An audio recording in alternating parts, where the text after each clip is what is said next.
Hello and welcome to AEW Revolution Results and Reactions. With us, Revolution. Revolution was a mystery. But yes, Revolution took place. We're a little bit late with this, Yeah. with our take on it. But it's taken a bit of a while to digest. No, we did it a day early last time. We did it on a Sunday, so Yeah. we're just We've got getting over around the to it now. shock of Revolution now, and we're willing to talk about it. Yes, we've got over the small shock So, I of mean, Revolution. guys, obviously we're well aware. Most people know the results by this point. Most people have either seen it or caught up on it in some way. We want to give our take. We're not going to, talk and talk and talk for ages. We're going to sort of run through the card, run through our thoughts, and sort of give our rating and our opinion on it. So, bear with us because it's good fun. And if you want to hear us bitch and moan about small things that don't really matter, you're in the right place. Yes, you are. So, kicking off with the card on the buy-in, we had Rio teaming up with Thunder Rosa to originally scheduled to take on Britt Baker and Rebel. However, Rebel could not compete, and therefore a suitable replacement was found in Maki Ito. So Maki that was a Ito. bit of a swerve, and it was actually Britt Baker and Maki Ito who picked up the win on the buy-in. So interesting, shocking way to kick off the show. Super intrigued to see more of Maki as well, to be fair. Yeah, she's just batshit crazy, and so she'll fit right in. Indeed. And then in terms of the main cards, we kicked off the show with the AEW Tag Team titles on the line as the Young Bucks took on the team of Chris Jericho and MJF, with the Young Bucks retaining, picking up the win. We then had the Tag Team Casino Battle Royale, with too many tag teams to name. I think there was 15. To make for a nice even 30 people. So that took place, and the winners of that, who were in a tag team title shot, was Death Triangle, the team of Pac and Ray Phoenix. So that was also a bit of a shock. We then had the AEW women's title on the line. The winner of the women's tournament, Ryo Mizunami, took on the champion Hikaru Shida, with Shida retaining with the win. We then had Miro teaming up with Kip Sabian to take on the team of Orange Cassidy and Chuck Taylor, with Miro and Kip Sabian picking up the win. We then had the face of the Revolution ladder match. The winner had to grab the literal brass ring, and that would entitle them to a TNT title match on the following week's Dynamite. And in that match, we had Cody taking on Lance Archer, taking on Max Caster, taking on Penta, taking on Scorpio Sky, and the mystery participant making his debut was Ethan Page, and the winner was Scorpio Sky. So he would get the TNT title shot against Darby on the following Dynamite.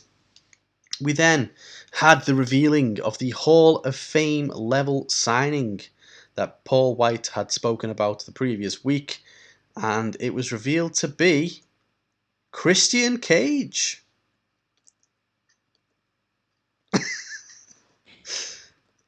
I'm interested to find out how Anthony feels about this. I'm sure we'll talk about that. We then had That was a visual cue for anyone who's listening. It's definitely a visual. We then had the much anticipated street fight with Sting making his return to action for the first time in God knows how long, teaming up with Darby Allin to take on the team of Brian Cage and Ricky Starks, with Sting and Darby Allin picking up the win in that one. And then the main event of the evening for the AEW title in an exploding barbed wire death match. Kenny Omega defended his title against Jon Moxley, and Kenny Omega retained. And there was some serious talking points about that as well. Oh, yes, there was. So, in terms of the highlights of the show, firstly, the buy-in, I thought that was really good. Big surprise with Maki Ito showing up. I'm curious to know how you feel about buy-ins in general. It's quite clearly the pre-show, you know. And normally, if it was WWE, I get pissed off with stuff that's really good that's on the pre-show. And this is the only issue I've got with it. It was definitely a highlight, a fantastic match. Maki Ito was insane, but in a boss way. And it was a really good match between the four of them. And the only issue I've got with it is the fact that it was part of the buy-in, because that feels like a pre-show thing.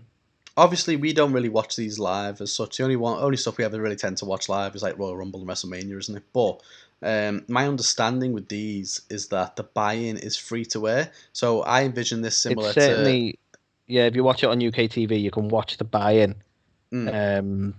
I don't even know if it's still on ITV. You might still be able to watch it on ITV, but you can watch the buy-in and then you have to pay for the rest. So right. In that sense, it is a really good way of getting people enthralled because it was a really good match to make you go, fuck, I want to watch the rest of this pay-per-view. So you could argue it's a deliberate effort, but it just, I don't know, because I'm not ingrained with the way WWE do things. I'm like, this is a pre-show. This is just where they put random shit that they don't use. I think, like, to be honest, and I could be wrong here because maybe it's free to watch the WWE pre-shows. I'm not really sure, to be fair, because I only ever watch it if I've got WWE Network anyway. But yeah, I'm the same. But for me, it works quite well in UFC with the kind of the pre-show, or like the buy-in in this case, is to put something on if you're a bit on the fence about whether to buy it or you're a bit more casual, and you go, actually, yeah, fuck it, I will spend the money and I'll get this pay-per-view. So it's meant to be something so good that it will encourage people to go on and order the pay-per-view. So you get it with UFC a lot. They put like quite a decent headliner on the kind of the undercard, if you will, that's usually free to air on like Fight Pass or Fox Sports or something. And then if you'd be like, what, yeah, there's going to be some knowledge, yeah.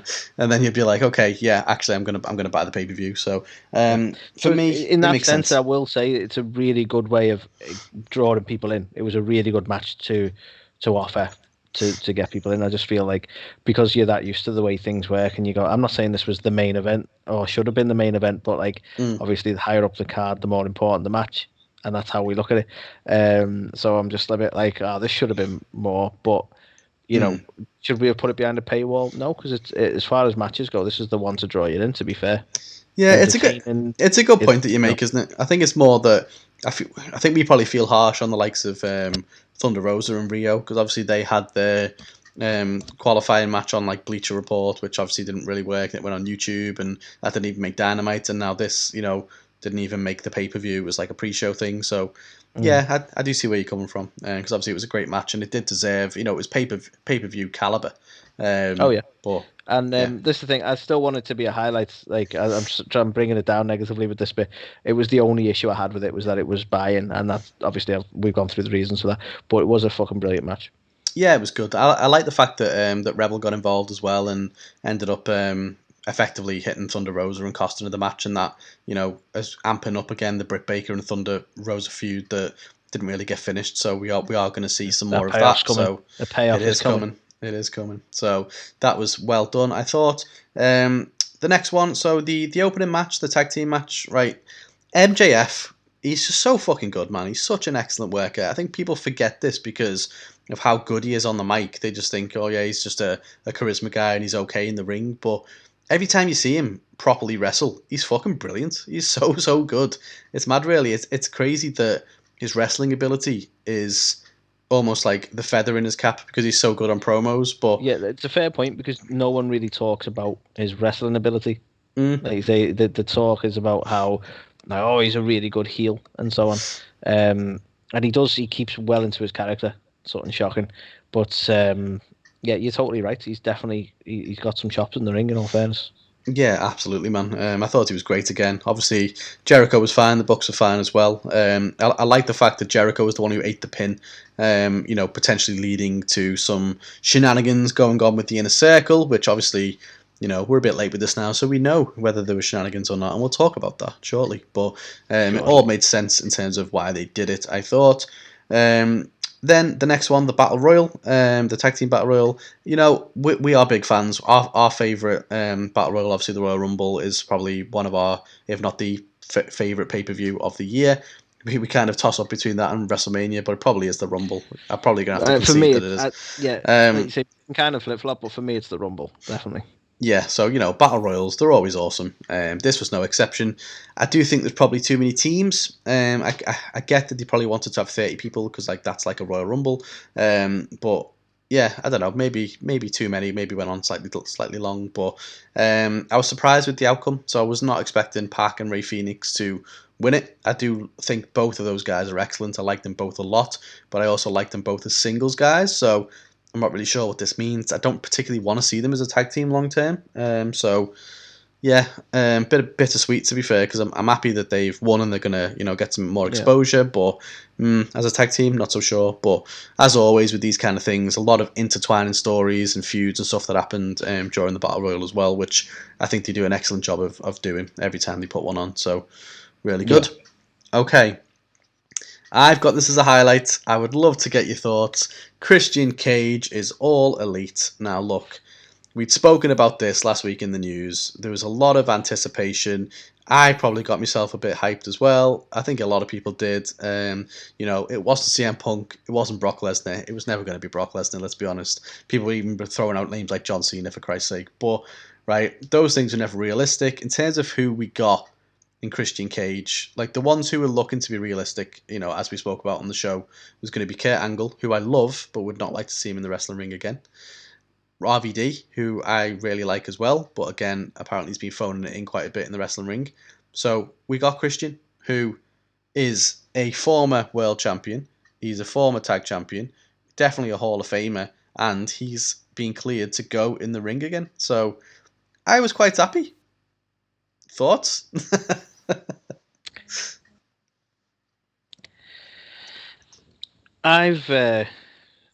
I'm not an issue with Christian being part of AEW. I haven't. I have an issue with Christian being part of this hype. Mm-hmm. Because the bottom line is he's another semi-retired, injured veteran. That's what he is. He's not going to, even cleared to wrestle, he's not going to be able to do a great deal. I wanted someone who could have a major impact for AEW. And sadly, and I probably shouldn't have hedged my bets on this, but I wanted Punk. Punk didn't leave due to injury. Punk isn't on the lower half of his career. All due respect to Christian, he's heading towards retirement more than anything. Let's be honest, and has been retired before now. Punk is just someone who spat his dummy out for a while. Basically, he has a lot more to offer in terms of conditioning. He's always been a great character. He would have been a massive shot on the arm for AEW. Now, I don't disagree that AEW hyped this honestly. A Hall of Fame caliber person, etc., etc. The hype was like legit. Like nothing they said would have made you go, "Well, Christian, that you fucking lied to us there," because they didn't. Everything was true. He's a definite legend. He's an awesome guy and an awesome wrestler. And yeah, I'm happy to see him there. I'm just not happy that this was what we got because I don't know. I think another thing that annoys me, and this isn't Christian's fault, but this just adds fodder to all the people who are so negative about AEW taking on old WWE legends. And I do genuinely wonder how much Christian's got to give. Because he was injured and he was put out for a long time, and that was meant to be him done in the ring. To be cleared now, and you could argue the same with Edge, so I'm not being biased. It's not, like you wonder how much Edge has got, but it's great to see him back. That's what I was going to throw back at you, to be honest, because for me it's the same story as with Edge, and since Edge has come back, he's arguably being one of the brighter sparks on the whole of WWE's product. So obviously he did get re-injured, but if it wasn't for that, obviously he was having matches with Orton. He's going to be going up against Roman Reigns, so it seems like he was someone who was going to be, only going to come back and not be able to do much and stuff, but he's proven that he actually can. So maybe we will get the same from Christian. If that is the case, he signed a multi-year deal. If he's going to come back and he actually can wrestle for another year or two, would that change your perception of it, or do you still think? This is the thing. I don't want to be overly sour on it because I am happy to see him back, and I hope he can wrestle as long as he wants to. And I know he's got, he's Captain Charisma, for God's sake. So I know he's got like the mic skills, and I know he can be a good draw. I don't know. I wanted somebody big enough that it would like. I'm trying not to be disrespectful to Christian because he is a fucking legend, but he isn't a big enough name to draw people in. Let's be honest. If you weren't an AEW fanboy, Carl, you hadn't have already watched it, and somebody just ran up to you and went, "Carl, I know you're a WWE guy, but AEW have just signed Christian," you're not going to go, "Oh my God, I've got to watch that." That's not going to happen. And this is the thing. Like, this is where your names like Cena or Brock, as unrealistic as they were, and Punk, this is why I think Punk was the realistic option, that somebody they could have signed who would have drawn that. and that would have been people going, shit, I've got to watch this. Like, I've got to see how this goes down. And that, I think, is what's missing from the Christian bit. Like, it's awesome to see him there, but it's not going to make people tune into AEW.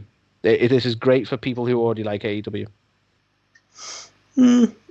Yeah, I suppose I can't disagree massively with you, to be fair. So you shouldn't.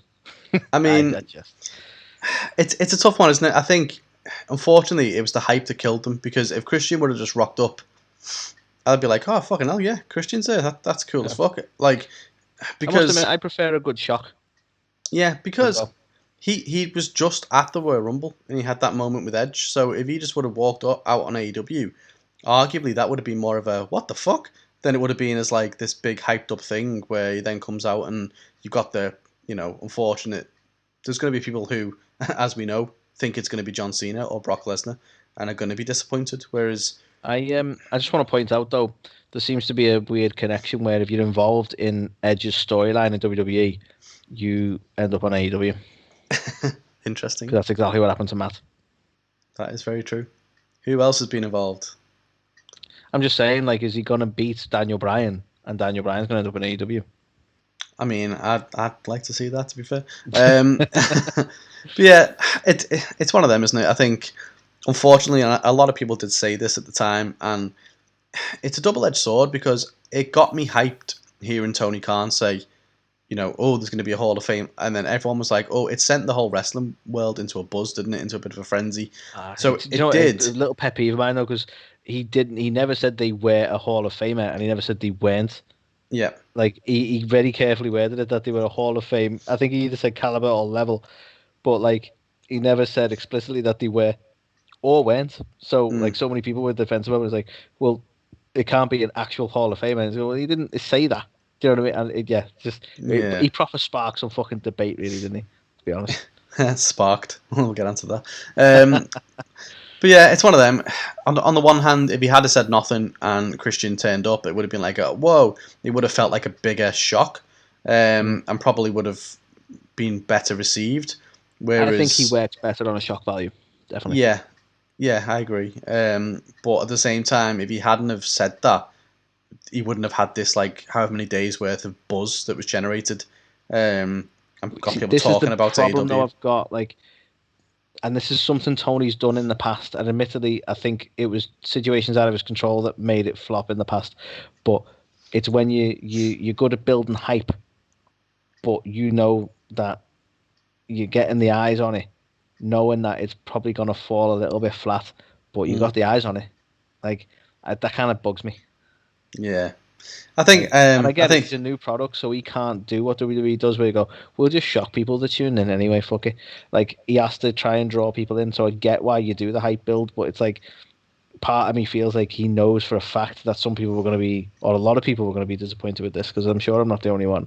And he was like, fuck it, I'm going to build the hype anyway. I'm going to get people fucking rolling. I'm going to get all these little hints dropping about, and I don't care what people are bothered about the end result. And of course, I'm speculating. I don't know if that's truly how he thought. But fucking feels it. The thing is, though, as well, is, he's a businessman, and it's a pay-per-view, so he's announcing that. We don't know how many people bought that pay-per-view solely to see, because they didn't want to wait until the next morning or have it spoiled, who this big signing was. And, you do have a lot of people who are massive Christian marks, like they think he's amazing. So I'm sure. I'm just saying, a lot of people like Tony Khan, he might as well have been a writer on Game of Thrones the way he's fucking done this. And the White Walkers are coming. It's going to be amazing. And nothing. Yeah. Sorry, went into totally something else. No, that's good. This is why we do that. Game of Thrones. You're still not over it, damn it. So yeah, Christian Cage is All Elite, which I think is a highlight. So I'm keen to get your thoughts on this as well, man. That street fight was fucking brilliant. I don't know who shot that, right? That is, if that doesn't win our fucking cinematic match of the year, my God. That was so good. It was like something out of a fucking movie. It was insane. It was amazing. No, I totally agree. To be honest, like, I don't think I can give it any more credit than you've given it. I think this was the best way of executing this as well. Like, oh god, we've had to get used to cinematics quite a lot with the pandemic, but I think there is a place for them, especially for people who want to participate in the wrestling world but can't necessarily have a in the ring match with the same risks. I think these things are perfect, and I genuinely hope that this sort of cinematic match is a mainstay, not something that gets rammed down your fucking throat, but is a mainstay and an option for certain legends and stuff like that. In all fairness, I think this is a good way of keeping people involved. yeah. Not naming any names. No, honestly, I completely agree with that. I thought it was so good, so well shot. Like, there was like camera angles and shit that happened there. There was like one thing where they were with fucking Cage and Darby over here, and the next way they did this fucking supercut zoom way across the other side of the fucking warehouse, all the way through to Sting and Starks. And I was just like, this is insane. Like, Yeah, this it's is like wrestling. some epic editing going on there. To be fair to them, it was absolutely brilliant, and like I loved. Obviously, Darby was a fucking maniac, and went through loads of shit as always, and it was just so good, man.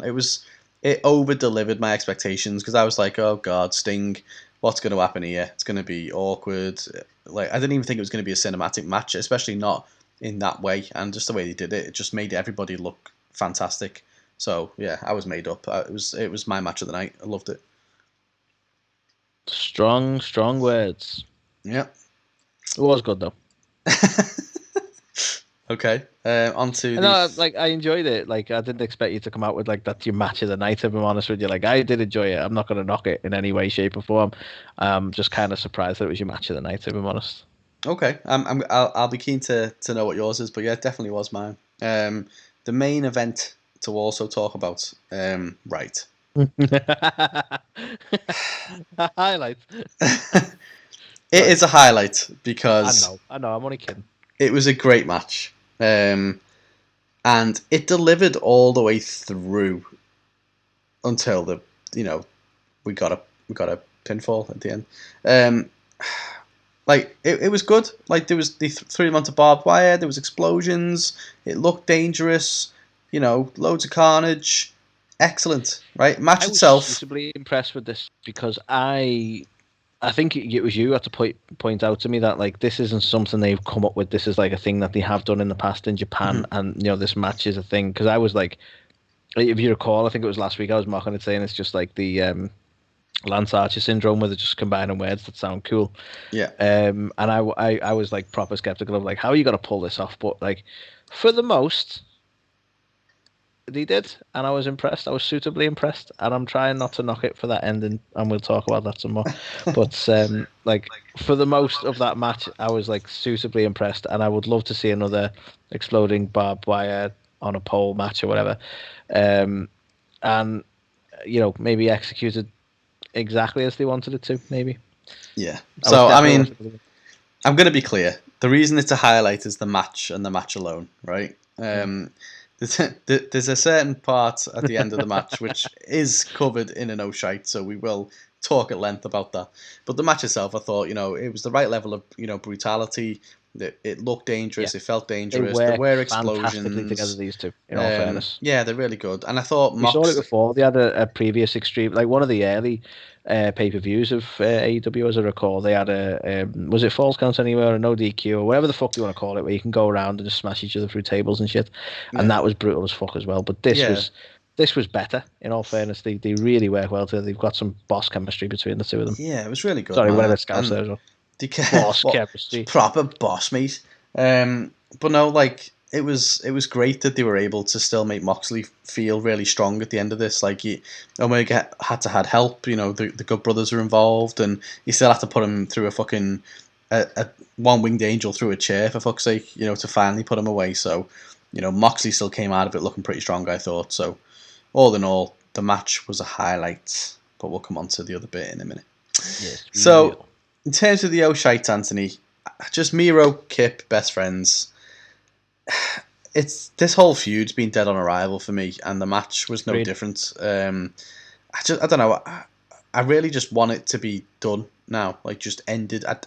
I feel like that's not going to be the case. I feel like, based on Dynamite this week. We're pretty sure it's not going to be the case. They want to have another one. So, yay. But I don't know. Something needs to happen. Like, for me, I got a little bit of an inkling that this might be the start of Kip and Miro breaking up, because, there was a point in the match where Miro basically used Penelope as collateral damage so that he could, end up getting the win, basically. So I thought maybe Kip would take a bit of umbrage to that, but maybe that would allow Miro to break away. I don't want to agree with everything Cornette said, but he did have a point when he said about Miro stuck in a rubbish angle at the minute. He needs to break away from the whole Kip Sabian stuff. It's like you say. I've always commended AEW for course correcting when it's needed, like with the Nightmare Collective and stuff. But this is one where it's like you get into a point, you're flogging a dead horse. It's not been entertaining.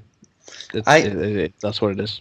I think that they are sorely missing the fans, because I think whenever the fans shit on something, then they will course correct. But there's not enough of them there for them to know when something just isn't delivering or landing very well. And the thing is, people just absolutely adore Orange Cassidy and fucking Chuck Taylor and the Best Friends. So I think regardless, they're getting booed, so they think that they're playing good heels. Not that, they don't want to see this, but it is a shame for Miro. I'd like to see him break away pretty soon and go on to do something big, because you can't argue with everyone who goes like, oh, WWE don't know how to use talent, and if they went to AEW, well, you've seen a good few examples where that hasn't been the case, so I'd like to see Sean Spears. Well, maybe that might change. We'll come on to that. No, it won't. Fuck that, it won't change. So, wasn't happy with that. The next one, like, literally a giant fucking Sonic brass ring. Like, seriously? That's what's atop the ladder match? You honestly couldn't get any more fucking cringeworthy than making it an actual brass fucking stupid ring. As fuck. Like, that whole thing, again, and surprise, surprise, it was the fucking match that Cody was in. How overbooked was it? Why is it called the Face of the Revolution? What does that even mean? Right? Like, all it is, whoever wins gets a TNT title shot. That's all it is. Yeah. Not a Face of the Revolution where you grab a fucking giant Sonic the Hedgehog ring. Why? It's stupid. It makes it look fucking corny. So stupid, man. The corny is the right way. It was so cringeworthy. Like this, even I couldn't take Scorpio winning, as much as that's a good thing for him. And I was like, that's a really good push, and I look forward to seeing him have his TNT title shot. But can you honestly take it seriously when he stood there hugging a giant fucking brass ring? No, you can't. I'm like, I hope you don't fall, because you'll lose that ring, because that's how the game works. Well, exactly.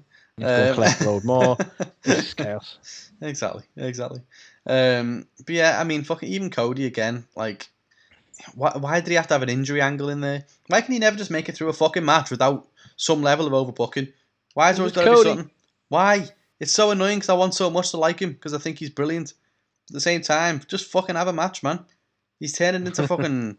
Like, he gets these Triple H comparisons all the time, doesn't he? Of, like, old school fucking, Triple H going into business for himself kind of thing. But, my God, he does get them comparisons. At the same time, it is all about him. He's very similar to Trips in that sense, really. Yeah, just please, just stop it. Just stop it. And then here we go, Anthony. It's the final low shites, and it's something which everyone's been talking about.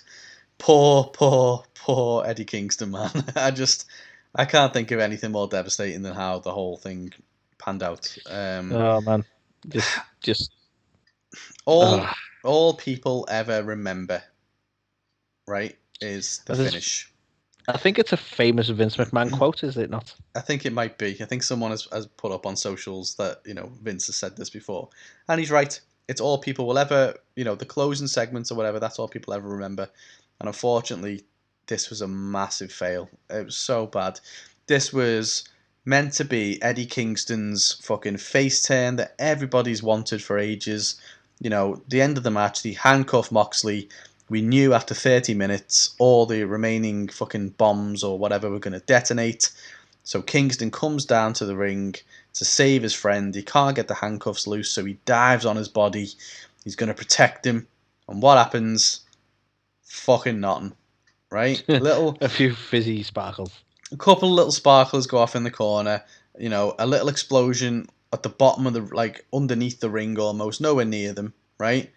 And Eddie Kingston looks like he's dead. He's lying flat on top of Moxley, just KO'd.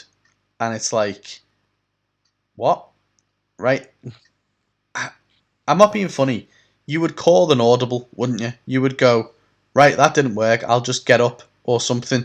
You wouldn't pretend to be fucking dead. That has been the biggest problem. They could have rectified this, and like the spoilers for Dynamite, we'll talk about it, but they're trying to suggest, like, you know, Omega did this deliberately. Yeah. Like, as a mockery, right? But that's what it needed. It needed Kingston to be like, the fuck was that? Like, well, so basically, the way they're trying to get around it, and you know what, I've got to commend them, because they've done an admirable job of trying to salvage this fucking piece of shit, right? But at the same time, I'll give them the due on the repair job they're doing. They really patched this back together, but it's that, like you say, it's that Eddie Kingston being knocked out. Well, that's it. It's like, the fuck. So the way they've tried to salvage it is he wasn't knocked out, he passed out, because the last time he was, you know, had that much anxiety or something, was when he was about to go to prison, and he had a flashback, and it's like, oh.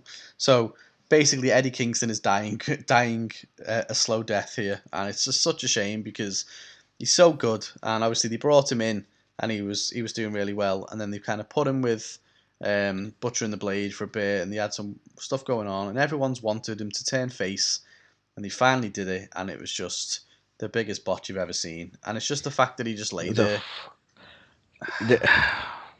It's the biggest botch you've ever seen. And I'm not being funny, right? The biggest fucking botch. All of the fans booed their fucking heads off as well, and it's so audible. It was so awkward, just watching it. I just felt, you just want to just fucking crawl up inside yourself and die, because it's so like, oh god, what must they be thinking and feeling in this moment? But it's one of the times you're like, trying to do I start denying I'm an AEW fan now, or? But it's one of them as well, though, because what were the fans actually expecting? I'm guessing more than what they got. But well, to be honest, what level of stuff would they be happy with? I've seen people putting on, though, you know, like examples from Japan of how it should have looked, and to be fair, it does look more impactful with the right sort of explosion. You know, it clearly isn't hurting the people in the middle of the ring, but it looks a lot more devastating, like the way it's set up in Japan. I don't know, Japan can be savagely more, but like some of the sort of punches and that don't even seem even slightly pulled in Japan. So I know it's a totally different fucking animal out there. But if they were going for something similar to that, which I think is where this barbed wire stuff came from originally, as a concept of a match, you know, they could have done it a lot better. But like you say, at what point would you be happy? Yeah. You want to see like bits of ring flying around the arena or something? Well, that's it. You know, people's expectations, as we've seen from the fucking Christian Cage thing, can be at unrealistic levels, if you will. So I don't know what they could have done that would have made people super happy. You know, you could have had like a massive explosion, and then you just see both Mox and Kingston on fire like the Fiend, and we're like, damn, that's extreme. Maybe. But yeah, it's just so, I don't know, I just felt so sorry for them. But you know, I apparently Omega was fuming backstage, because I'm not sure whether he was in charge of it or what, but obviously that wasn't what was meant to happen. I don't know if this is true or not, but didn't he, like, apparently Cody had a really good pyrotechnics guy fired for scaring his dog as well. Really? So like, yeah, so they had someone who was shit hot at what he does, and they got rid of him because of that.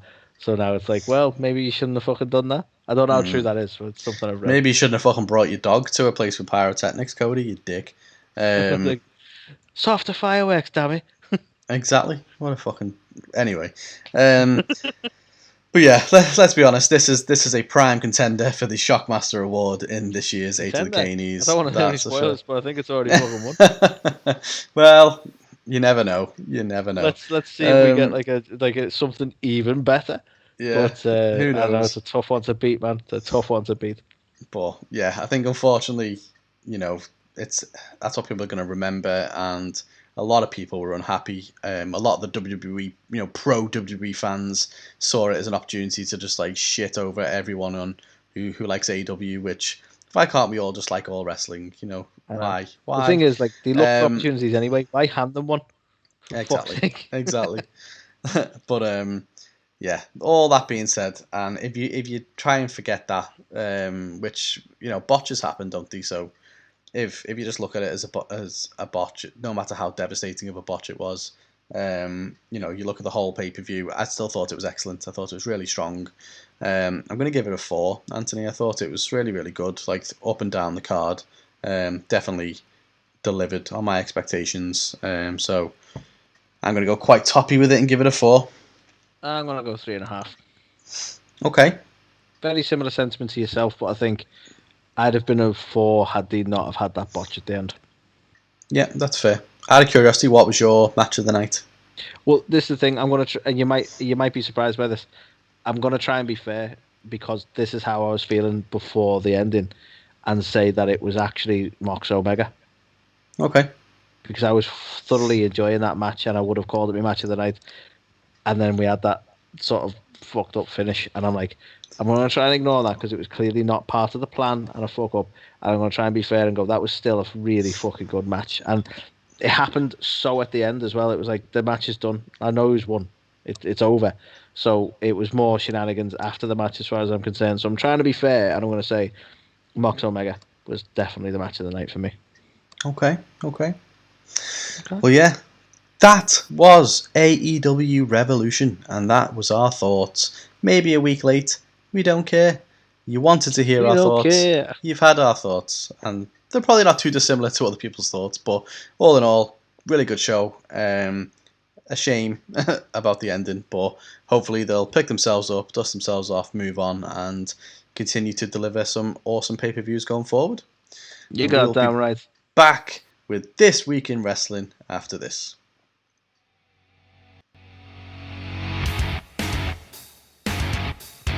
You're watching or listening to A2theK. The A2theK. A2theK. A2theK. A2theK. These guys are awesome. Check it out. Check it out. Change your life. You'll be thanking me later.